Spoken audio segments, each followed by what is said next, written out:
ಮುಂದಿನ ಚುನಾವಣೆ ನನ್ನ ಕರ್ಮಭೂಮಿನೇ ಲೆಕ್ಕೇನಹಳ್ಳಿ ಗ್ರಾಮ ಪಂಚಾಯಿತಿ ವ್ಯಾಪ್ತಿಯಲ್ಲೇ ಕೂಡ ನಾನು ಮುಂದಿನ ಚುನಾವಣೆಯಲ್ಲಿ ನಾನು ಸ್ಪರ್ಧೆ ಮಾಡ್ತೀನಿ. 2 ಬಾರಿ ಆ ಭಾಗದಲ್ಲಿ ಜನ ನನ್ನನ್ನು ಅತಿ ಹೆಚ್ಚು ಮತಗಳಿಂದ ನನ್ನನ್ನು ಆಯ್ಕೆ ಮಾಡಿದ್ದಾರೆ. ಹೋದ ಬಾರಿ ಏನಾಯಿತು ಅಂದರೆ ನಮ್ಮ ಜೊತೆಲೇ ಇದ್ದಂಥ ವ್ಯಕ್ತಿ ನಾನು ಮಾಡಿಸಿದಂಥ ಕೆಲಸಕ್ಕೇನೆ ಅವ್ರು ಚುನಾವಣೆಗೆ ಬರೋಲ್ಲ ಅಂತ ಹೇಳಿದ್ರು. ಕೊನೆಯ ಗಳಿಗೆ ಒಳಗೆ ಪಕ್ಷದ ಹಿತದೃಷ್ಟಿಯಿಂದ ಒಂದು ದಿವಸ ಇದ್ರೂ ಕೂಡ ಹೋಗಿ ಅವತ್ತು ನಾವು ನಾಮಿನೇಷನ್ ಮಾಡಿದೆ. ಬರೀ 6 ವೋಟ್ಗಳ ಅಂತರದಿಂದ ಮಾತ್ರ ನಾನು ಸೋತೆ. ಆದ್ರೂ ಕೂಡ ಅಲ್ಲಿ ಇವತ್ತಿನ ಕೂಡ ನಾನು ಕೆಲಸ ಕಾರ್ಯಗಳನ್ನ ಬಿಟ್ಟಿಲ್ಲ. 2010ರಲ್ಲಿ ಚುನಾವಣೆಗೆ ಹೋದಾಗ ಇಡೀ ಲೆಕ್ಕೇನಹಳ್ಳಿ ಗ್ರಾಮದಲ್ಲಿ ಕಾಲಿಕ್ಕಾಗ್ತಿರಲಿಲ್ಲ. ಇವತ್ತು ಎಲ್ಲ ಭಾಗದಲ್ಲೂ ಕಾಂಕ್ರೀಟ್ 2010ರಿಂದ 2020ವರೆಗೂ ಮಾಡಿರ್ತಕ್ಕಂಥ ಕಾಮಗಾರಿನ ತಾವು ಪರಿಶೀಲನೆ ಮಾಡ್ಬೋದು. ಅದೇ ಅಲ್ಲದೆ ನನ್ನ ವೈಯಕ್ತಿಕವಾಗಿ ಚುನಾವಣೆಗೆ ಅಂತ ಹೋದಾಗ ಎಲ್ಲ ಅಂಬೇಡ್ಕರ್ ನಗರದಲ್ಲಿ, ಈರಯ್ಯನಪಾಳ್ಯ, ನಮ್ಮೂರು ಲೆಕ್ಕೇನಹಳ್ಳಿ ಈ ಭಾಗದಲ್ಲಿ ಮಾರಮ್ಮನ ದೇವಿ ಉತ್ಸವಕ್ಕೆ ಉತ್ಸವ ಮೂರ್ತಿಗಳನ್ನ ನೀವು ಕೊಡಿಸ್ಬೇಕು ಅಂತಂತ ಹೇಳಿದ್ರು. ಒಂದೊಂದು ಉತ್ಸವ ಮೂರ್ತಿಗಳನ್ನು 65ರಿಂದ 80 ಸಾವಿರ ರೂಪಾಯಿವರೆಗೂ ಅವರೇ ಆಯ್ಕೆ ಮಾಡ್ತಕ್ಕಂಥದ್ದು. ಚಿಕ್ಕಪೇಟೆ ಕರ್ಕೊಂಬಂದು ಈರಯ್ಯನಪಾಳ್ಯಕ್ಕೂ ಅಮ್ಮನ ದೇವಸ್ಥಾನ ಇದನ್ನು ಮೆರವಣಿಗೆ ದೇವ್ರನ್ನ ಕೊಟ್ಟಿದ್ದೀನಿ. ಮತ್ತು ಊರಲ್ಲಿ ಕೂಡ ಜನಗಳು ಮಾರಮ್ಮನ ದೇವಸ್ಥಾನಕ್ಕೆ ಅಲ್ಲೂ ದೇವಸ್ಥಾನಕ್ಕೆ ನಾನು ಮೆರವಣಿಗೆ ದೇವ್ರು ಕೊಟ್ಟಿದ್ದೀನಿ. ಅಂಬೇಡ್ಕರ್ ನಗರದಲ್ಲೂ ದೇವ್ರು ಕೊಟ್ಟಿದ್ದೀನಿ. ನನ್ನ ಸ್ವಂತ ಹಣದಲ್ಲಿ ಬೈಚಾಪುರದಲ್ಲಿ ಒಂದು ದೇವಾಲಯನೂ ಕೂಡ ಕಟ್ಟಿಸಿದ್ದೀನಿ. ಮಾರಮ್ಮನ ದೇವಾಲಯನೂ ಕಟ್ಟಿಸಿದ್ದೀನಿ. ದೊಡ್ಡ ಗ್ರಾಮ, ಸೆಂಟ್ರ್ ಗ್ರಾಮ ಅಂತೇಳಿ ಲೆಕ್ಕೇನಹಳ್ಳಿಲಿ ಮಾರಮ್ಮನ ದೇವಸ್ಥಾನನ 10 ಲಕ್ಷ ನನ್ನ ಸ್ವಂತ ಹಣದಲ್ಲಿ ಹಾಕಿ ಅದನ್ನು ಇನಾಗ್ರೇಷನ್ ಮಾಡಿ ಅಲ್ಲಿನ ಜನಗಳ ಸಹಕಾರದಿಂದ, ಏನು ನಮ್ಮ ಗ್ರಾಮ ಪಂಚಾಯಿತಿ ವ್ಯಾಪ್ತಿಯ ಲೆಕ್ಕೇನಹಳ್ಳಿ ಗ್ರಾಮದಲ್ಲಿರ್ತಕ್ಕಂಥ ಜನಗಳ ಸಹಕಾರದಿಂದ ನಾನು ಎಲ್ಲ ಕೆಲಸ ಕಾರ್ಯಗಳನ್ನು ಮಾಡಿದ್ದೀನಿ.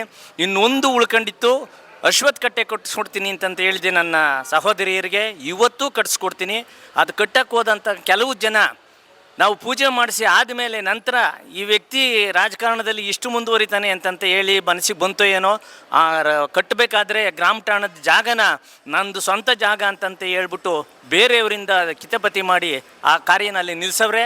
ಯಾವತ್ತಿದ್ರೂ ಇವತ್ತಲ್ಲ ನಾಳೆ ನಾನು ನನ್ನ ಸಹೋದರಿಯರಿಗೆ ಏನು ಕೊಟ್ಟಿದ್ದೀನಿ, ನಾನು ಅಶ್ವತ್ಥ ಕಟ್ಟೆ ಕಟ್ಟಿಸಿ ಅದನ್ನು ಇನಾಗ್ರೇಷನ್ ಮಾಡಿಸಿ ಪ್ರತಿಯೊಂದೂ ಕೂಡ ಲೆಕ್ಕೇನಹಳ್ಳಿ ಭಾಗದಲ್ಲಿ ನನ್ನ ಜೀವಿತ ಅವಧಿ ಇರೋವರೆಗೂ ಕೂಡ ನನ್ನ ಲೆಕ್ಕೇನಹಳ್ಳಿನೇ ಕರ್ಮಭೂಮಿ, ನನ್ನ ರಾಜಕೀಯನೇ ಕೂಡ ಲೆಕ್ಕೇನಹಳ್ಳಿನೇ. ಕೆಲವರು ಕಿಡಿಗೇಳಿಗಳು ನನ್ನ ಕೂಡ್ಲೂರು ಭಾಗದಲ್ಲಿ ನಿಂತ್ಕೊಂತಾನೆ ಹನುಮಂತಪ್ಪ ಇಲ್ಲಿ ನಿಲ್ಲಲ್ಲ ಅಂತ ಹೇಳ್ತಿದ್ದಾರೆ. ಇದು ತಮ್ಮ ಮುಖಾಂತರ ಹೇಳ್ತಿದ್ದೀನಿ.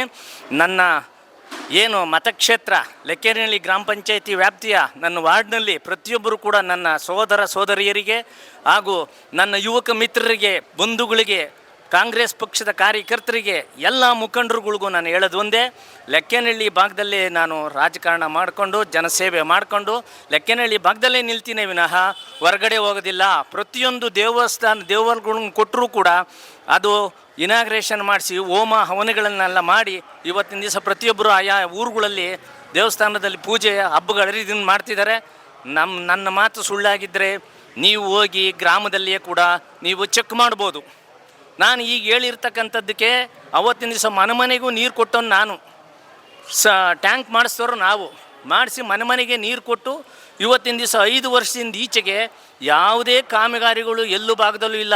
ನಮ್ಮ ಜನಪ್ರಿಯ ಶಾಸಕರು ಶ್ರೀನಿವಾಸ್ ಅವರು ಬಂದಿದ್ದ ಈಚೆಗೆ ಕೆಲವು ಕಾಮಗಾರಿಗಳನ್ನ 16 ಕೋಟಿ, ಇವಾಗ ಸುಮಾರು 150 ಕೋಟಿವಷ್ಟು ಸೋಲು ರೋಬ್ಳಿಗೆ ತೊಗೊಂಬಂದಿದ್ದಾರೆ. ಎಲ್ಲ ರಸ್ತೆಗಳಿಗೂ ಹಾಕಿದ್ದಾರೆ. ಇನ್ನೊಂದು ಸಂತೋಷ ಸುದ್ದಿ ಏನಪ್ಪ ಅಂದರೆ, ಹಗಲು ಇರುಳು ಶ್ರಮ ಬಿದ್ದು ಅವತ್ತು ಕೊಟ್ಟಂಥ ಮಾತನ್ನು ನಮ್ಮ ಜನಪ್ರಿಯ ಶಾಸಕರು ಉಳಿಸ್ಕೊಂಡಿದ್ದಾರೆ. ಸೋಲೂರನ್ನು ನೆಲಮಂಗಲ ಕ್ಷೇತ್ರಕ್ಕೆ ಸೇರಿಸಿ ನಮಗೆ ಮುಕ್ತಿ ಕೊಡಿಸಿದ್ದಾರೆ. ಇವತ್ತಿನ ದಿವಸ ರಾಜ್ಯದ ರಾಜಧಾನಿ ನಮ್ಮ ಸೋಲೂರು ಅಂತಕ್ಕಂಥದ್ರನ್ನಿದೆ. ಮುಂದೆಯೂ ಕೂಡ ನಮ್ಮ ಶಾಸಕರ ಜೊತೆಯಲ್ಲಿ ನಾವು ಇರ್ತೀವಿ. ಎಲ್ಲ ಮುಖಂಡರುಗಳು ಒಡಗೂಡಿ ಚುನಾವಣೆ ಮಾಡ್ತೀವಿ. ಏನು ಹೇಳ್ತಾರೆ ಕಾಂಗ್ರೆಸ್ ಹೈಕಮಾಂಡ್, ನಮ್ಮ ಶಾಸಕರು ಏನು ಹೇಳ್ತಾರೆ, ಎನ್ ಶ್ರೀನಿವಾಸ್ ಅವ್ರ ಬಗ್ಗೆ, ಅವ್ರ ಪರವಾಗಿ ನಾವು ಇರ್ತೀವಿ ಅಂತಕ್ಕಂಥದ್ದು ನಾನು ಹೇಳ್ತೀನಿ. ಹೌದು, ನಮ್ಮ ಪಂಚಾಯಿತಿ ಚುನಾವಣೆ ಬಂದಾಗ ಊರಲ್ಲೇ ಸ್ಪರ್ಧೆ ಮಾಡ್ತೀನಿ. ಹೈಕಮಾಂಡು ನನಗೆ ಅವಕಾಶ ಕೊಟ್ಟರೆ ತಾಲೂಕ್ ಪಂಚಾಯಿತಿ ಕೊಟ್ಟರೆ ತಾಲೂಕ್ ಪಂಚಾಯಿತಿಲೂ ಮಾಡ್ತೀನಿ, ಜಿಲ್ಲಾ ಪಂಚಾಯಿತಿಲಿ ಕೊಟ್ಟರೆ ಜಿಲ್ಲಾ ಪಂಚಾಯಿತಿಲೂ ಮಾಡ್ತೀನಿ. ಆ ಶಕ್ತಿ, ಆ ಜನಶಕ್ತಿ, ಆ ವಿಶ್ವಾಸ, ಲೀಡ್ರುಗಳ ವಿಶ್ವಾಸ, ಶಾಸಕರ ವಿಶ್ವಾಸ, ಹೈಕಮಾಂಡ್ ವಿಶ್ವಾಸ ನಾನು ಗಳಿಸಿದ್ದೀನಿ ಅಂತಕ್ಕಂಥದ್ದು ನಮ್ಮ ಮುಂದೆ ಹೇಳ್ತೀನಿ.